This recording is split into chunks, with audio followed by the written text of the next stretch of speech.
dari infrastruktur kita masih ya, vertikal. Kemudian terhadap penguatan ekonomi juga masih banyak vertikal. Begitu juga di sektor pendidikan. Banyak hal yang saya lihat dan saya rasakan yang perlu kita perbaiki. Nah, untuk memperbaiki ini kan perlu kebijakan satu pimpinan. Dan yang kita tahu, masyarakat tahu caranya untuk berpasangan dengan Bang Fadil. Ya. Alasannya mau bersama Bang Fadil, kita berpadang sesama statusnya sebelumnya itu sama ASN, sama orang-orang birokrasi. Akhirnya untuk di pasangan bakal calon Fadil Bahtiar ini apa yang kita tawarkan untuk masyarakat?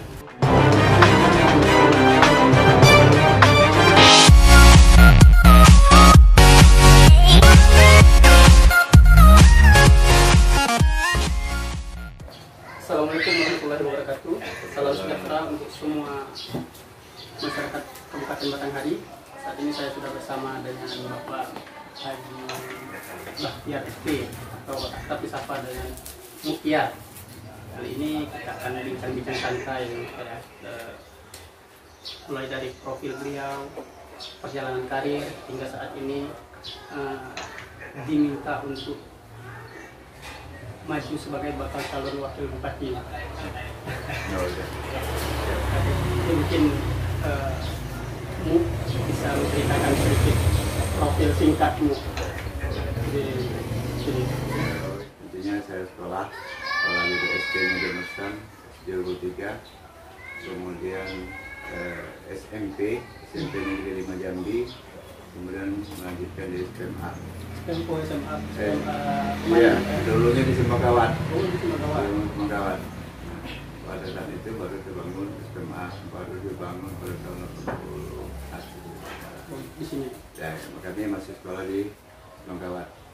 Kemudian di dalam bekerja, tentunya kami melanjutkan kuliah di Universitas Batanghari. Selagi bekerja? Iya, saya bekerja sejak tahun 82. Kemudian kuliah dan tamat tahun 1998 di Fakultas Pertanian. Nah, kemudian saya bekerja juga mulai dari PPL Perkebunan, PLPT namanya dulu. PLPT di bagian Semarang Mesam. Kemudian diangkat di Kandil Pertanian di Provinsi Jambi. Itu Kandil Pertanian masih pusat. Kemudian pindah lagi saya ke Muaro Jambi. Ke Muaro Jambi di Dinas Pertanian, Pertanian Perkebunan dan Penyuluhan. Kemudian pindah ke Batanghari tahun 2007. Jadi lebih kurang 4 tahun 5 tahun di Muaro Jambi, kemudian pindah ke Batanghari.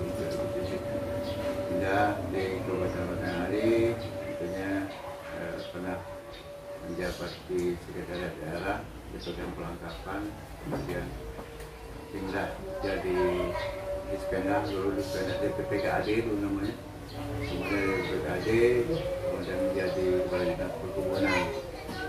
Dinas Perkebunan, kemudian baru menjadi pejabat di Sekda dan menjadi Sekretariat Daerah.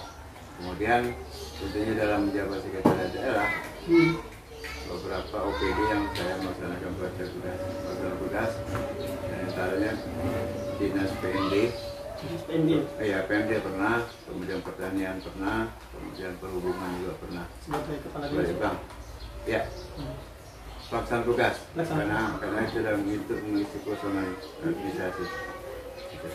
Nah, itu yang saya laksanakan. Semuanya itu untuk meniti karir dari yang bawah, dari golongan doa sampai jadi sekretaris daerah.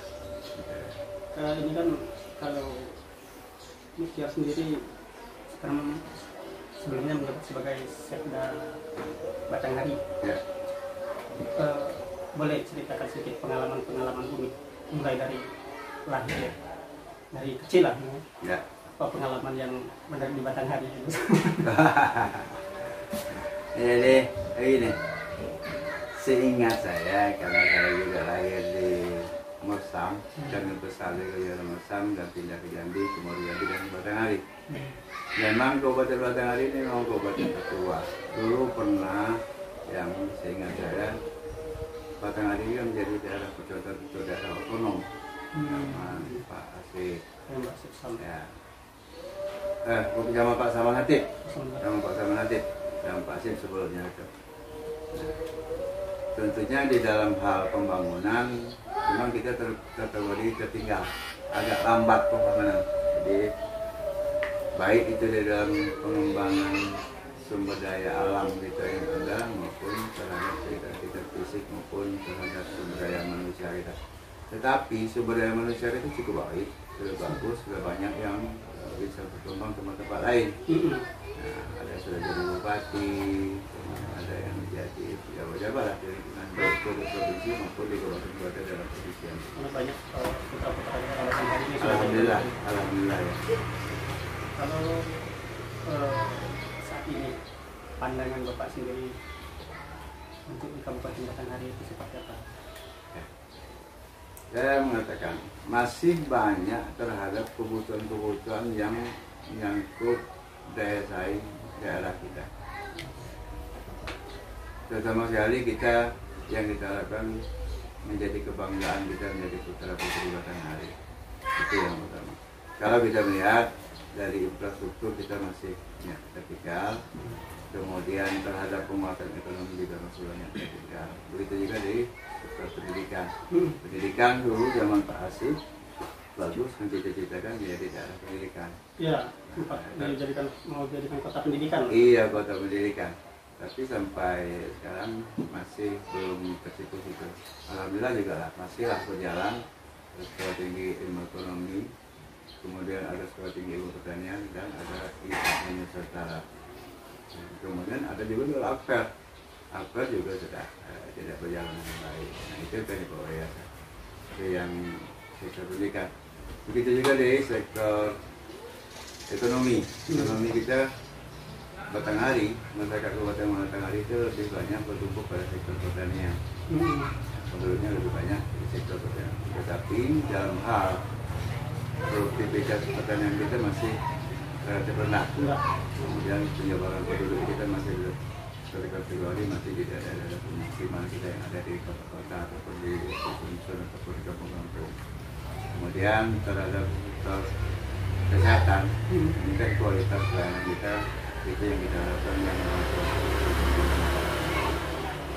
itu yang kita rasakan. Harapan kita ke depan memang bagi anak-anak kita yang muda-muda ini menjadi tulang punggung masyarakat generasi penerus kita Nusantara ini yang kita pelajari secara utama. Mulai dididik dari kegiatan-kegiatan kita dari dalam hal masyarakat kita secara umum, gitu ya. Jadi saya mengatakan infrastruktur kita baru belum tercapai dengan baik. Karena saya juga mengalami yang menjalankan sekda itu menjalankan kebijakan pimpinan, tentunya infrastruktur pelayanan dasar menjadi visi misi bupati maupun juga bupati kita itu belum juga terpenuhi secara umum, baik itu di sektor pelayanan jalan maupun pendidikan dan kesehatan. Itu yang kita rasakan. Itu wajib yang harus kita perbaiki secara bersama. Yang kita rasakan, kita lihat komunikasi kita masyarakat, hubungan komunikasi kita harus kita perbaiki secara bersama. Banyak hal-hal yang perlu kita perbaiki dan perlu kita percepat dalam proses pembangunan. Itu yang melihat, yang kami rasakan. Karena saya dulu pernah dari PPL, sektor perkebunan, sektor pertanian, kemudian peternakan, perikanan, dan sektor ekonomi lainnya. Seperti pedagang-pedagang kita tumbuh kembang, kemudian sektor investasi juga kurang. Lambat, ya. Ya. Sekarang ini kan kita sudah masih usia berapa tahun? 58. 58. Ya. Kalau dalam bahasa sekarang ini di era kolonial ya. Era kolonial. Ya. Sekarang kan sudah milenial banyak. Oh, gitu ya. Mu sendiri punya cita-cita seperti apa untuk membangun Batanghari? Jadi dulu waktu kita masih kecil, kadang saya pun masih kecil, saya pengen jadi pengusaha, pengen jadi ini, jadi itu. Nah, mu sendiri waktu itu pernah terpikirkan untuk jadi sekda atau untuk jadi bakal calon bupati wakil bupati Batanghari, ataupun apa impian seperti apa yang inginkan di Batanghari? Ya, sebetulnya begini, saya ini kan menjalani hidup, ya, menjalani tugas dan amanah, karena selaku ASN kan kita harus menjalani perintah negara, mulai dari golongan doa, dari strata paling rendah, tidak saja dari golongan doa, tapi doa yang kita rasakan di Kabupaten Batanghari ini yang harus kita perbaiki.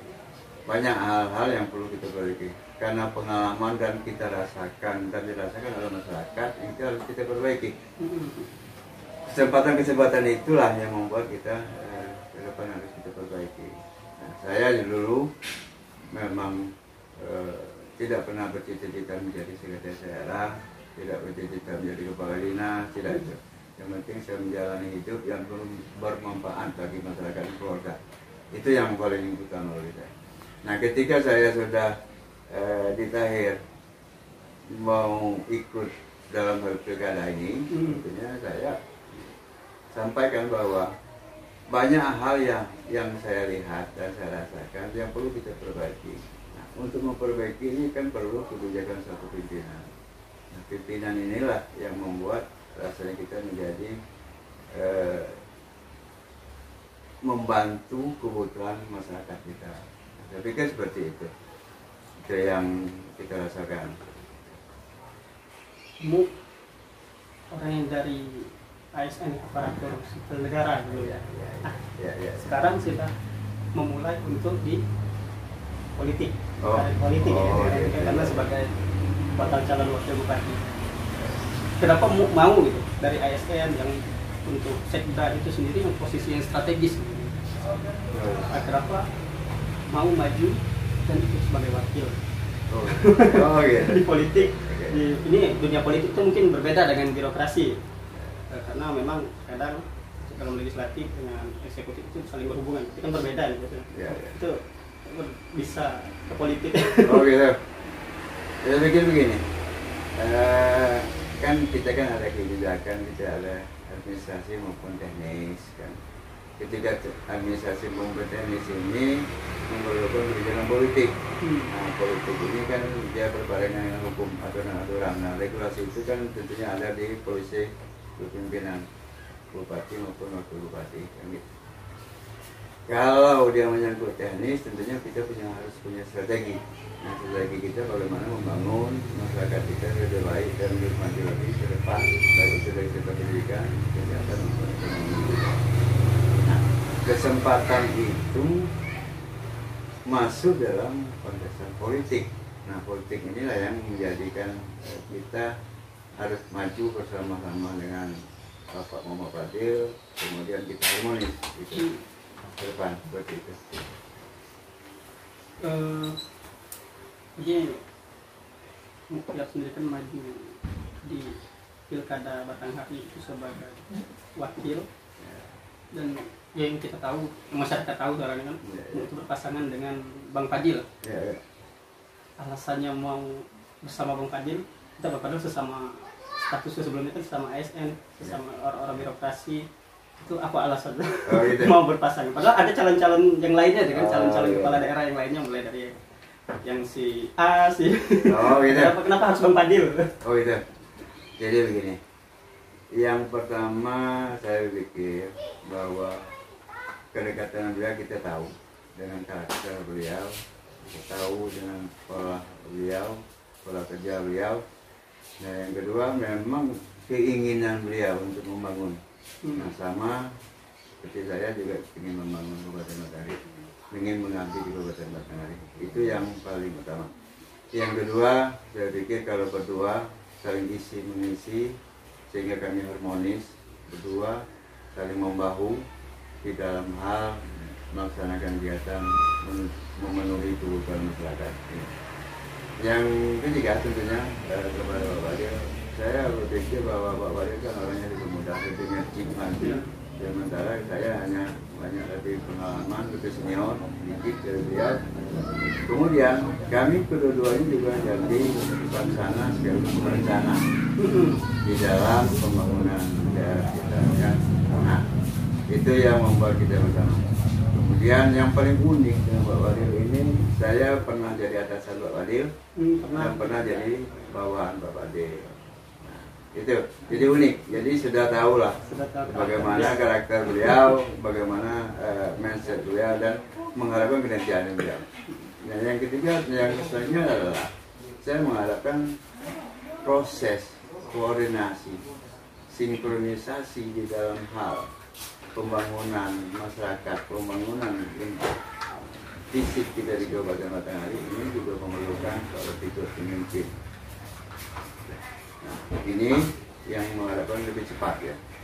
Nah, tentunya saya sebagai wakil tentunya dapat membantu beliau mengiring beliau. Nah, mudah-mudahan kami saling mengisi sehingga tidak ada lagi gejolak nanti beda pendapat ataupun beda dari arah kita. Itu yang membuat saya kepingin bersatu.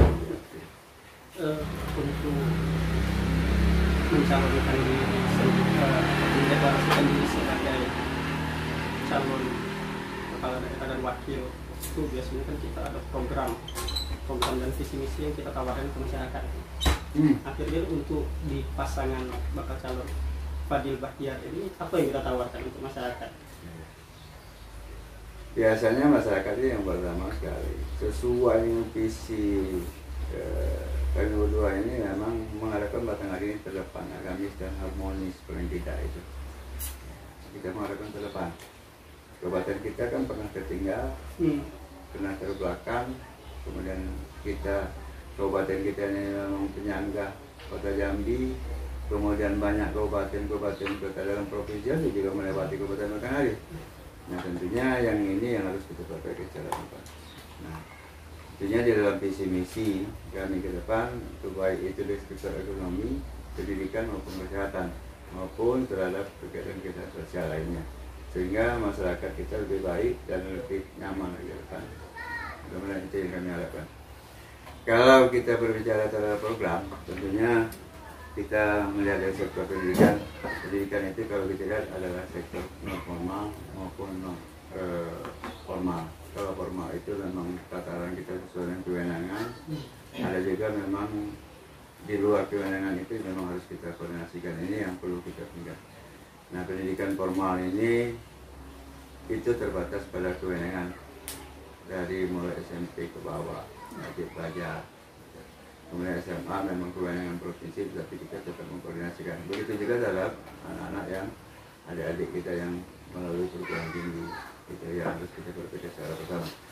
Ada sektor non formal lagi, kegiatan pendidikan non formal maksud saya adalah terhadap pembuatan life skill terhadap anak-anak masyarakat kita, baik itu anak muda maupun yang masyarakat atau petani kita. Yang itu harus kita bangkitkan, keterampilan, pengetahuan mereka harus bertambah.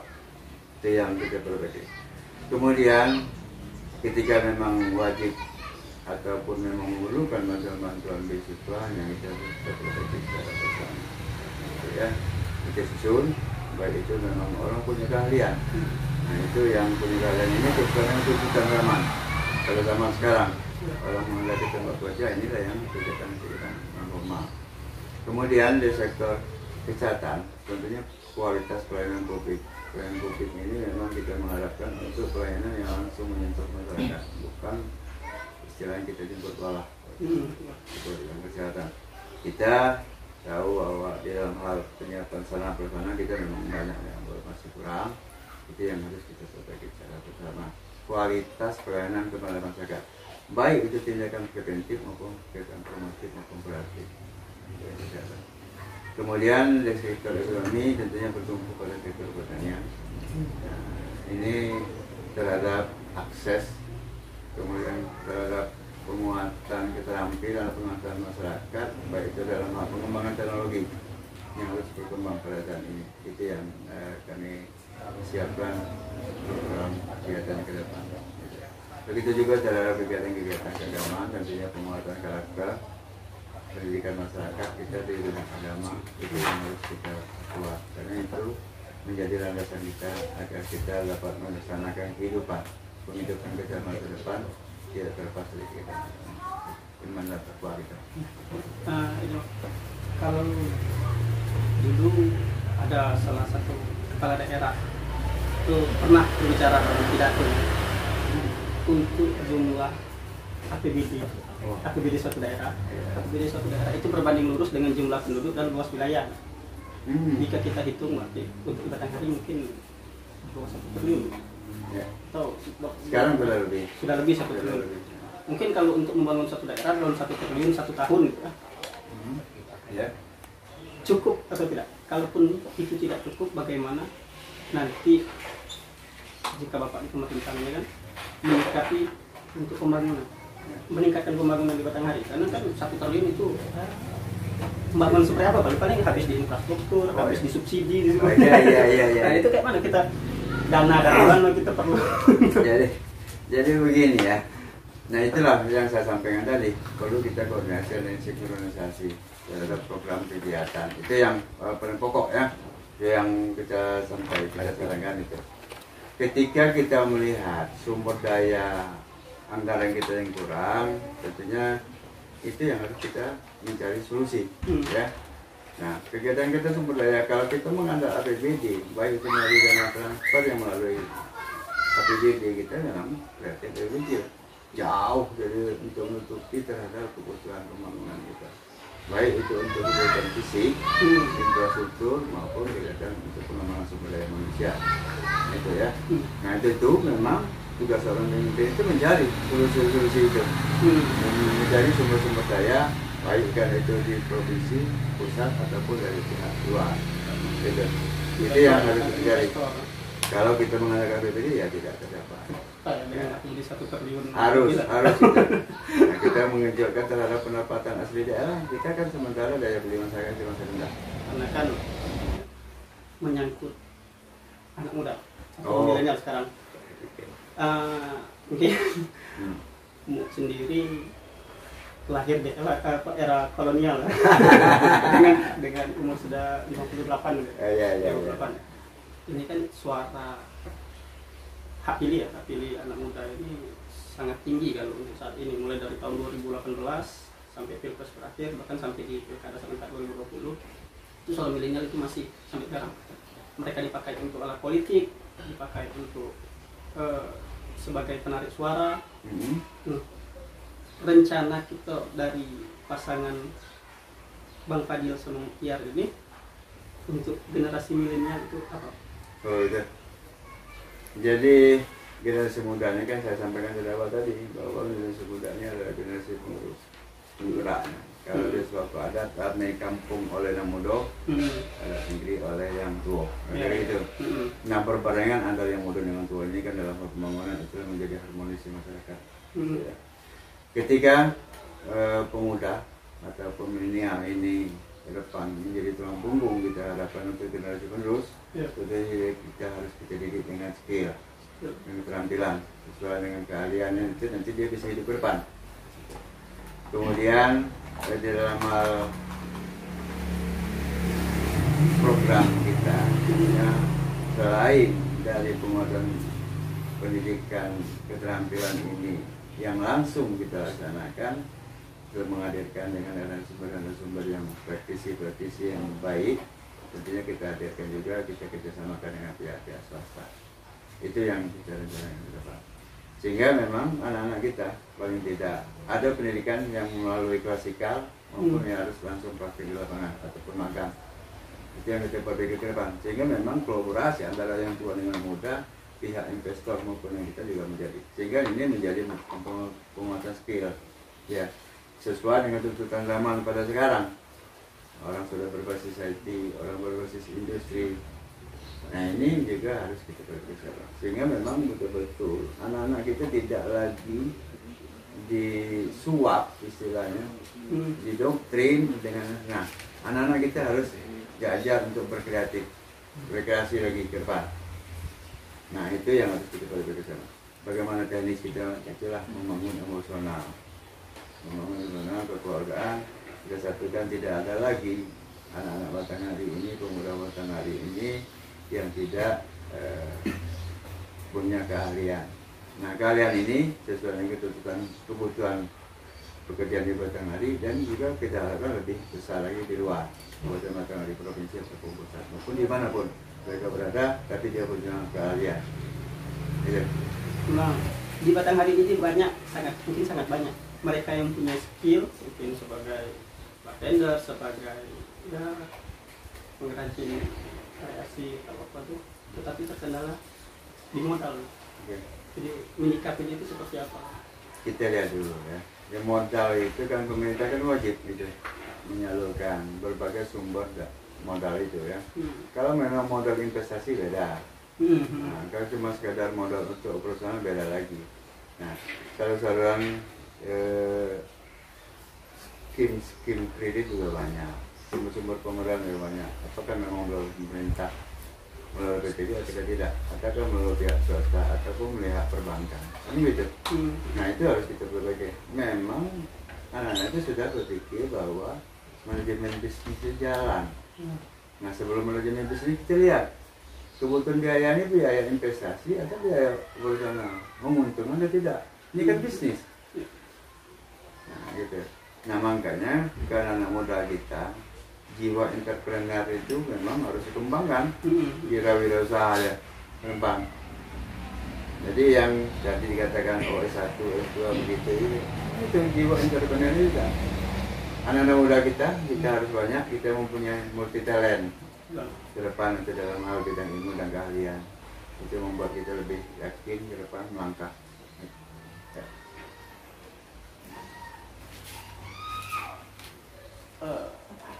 Mungkin sedikit pesan lah dari Father of Solidarity untuk kaum milenial Batanghari. Ya. Oh iya, Presiden. Jadi begini, saya selaku lebih senior terhadap adik-adik dan masyarakat kita di Kabupaten Matahari, senantiasa kita membangun daerah kita secara bersama. Tentunya di dalam hal membangun, saya berpikir begini, mengharapkan kita paling tidak kita sudah melaksanakan, orang baru merencanakan. Kepada itulah yang saya sampaikan, mudah-mudahan kita menjadi masyarakat Kabupaten Batanghari yang terdepan, paling tidak dari kabupaten-kabupaten kota yang ada. Alhamdulillah ini sudah kita laksanakan secara dasar, nanti kami teruskan, kita lanjutkan pada masa yang akan datang lebih baik dan lebih maju lagi Kabupaten Batanghari. Mudah-mudahan. Terima kasih. Harapannya untuk seluruh, ini sesi terakhir mungkin, harapannya untuk seluruh elemen masyarakat Kabupaten Batanghari dari Bang Fadil sama Mutia sendiri, harapannya. Jadi harapannya tentunya enggak ada. Harapannya kita bersama-sama dengan tim, penguatan tim untuk mencari memenangkan terhadap kami berdua. Mudah-mudahan apapun yang kami sampaikan, rencana program kegiatan ini dapat kita laksanakan kalau kita dapat diberikan amanah oleh masyarakat, tentunya dijawab oleh Allah SWT. Itu. Kemudian tentunya kepada masyarakat senantiasa kita antara pemimpin dengan masyarakat saling membaur, kemudian masyarakat sayang dengan pemimpin dan pemimpin juga sayang dengan masyarakat. Pemimpin juga mengerti terhadap kebutuhan masyarakat. Itu yang kita sampaikan. Mudah-mudahan ke depan komunikasi, sinkronisasi kita dengan masyarakat semakin lama semakin baik. Terima kasih. Tadi harapan dari Mutia ataupun Father of Solidarity kepada seluruh masyarakat dan juga generasi-generasi milenial Kabupaten Batanghari. Jadi generasi milenial itu harus bisa mencari dan menguasai skill mereka. Oh iya. Jadi mungkin itu dulu bincang-bincang santai kita dengan Mutia. Nanti kita akan mungkin lanjut ke sesi selanjutnya setelah masuk masa kampanye itu. Wah, itu aduh. Jadi mungkin kami bakal bincang-bincang juga dengan Bang Fadil mungkin kan. Siap. Dalam waktu dekat. Oke. Terima kasih atas waktunya. Mungkin ini juga pada seluruh masyarakat Batanghari, pilihlah sosok pemimpin yang memang benar-benar membuat masyarakat dan memajukan suatu daerah. Ini sedikit pesan dari kami. Terima kasih atas waktunya. Terima kasih. Assalamualaikum warahmatullahi wabarakatuh.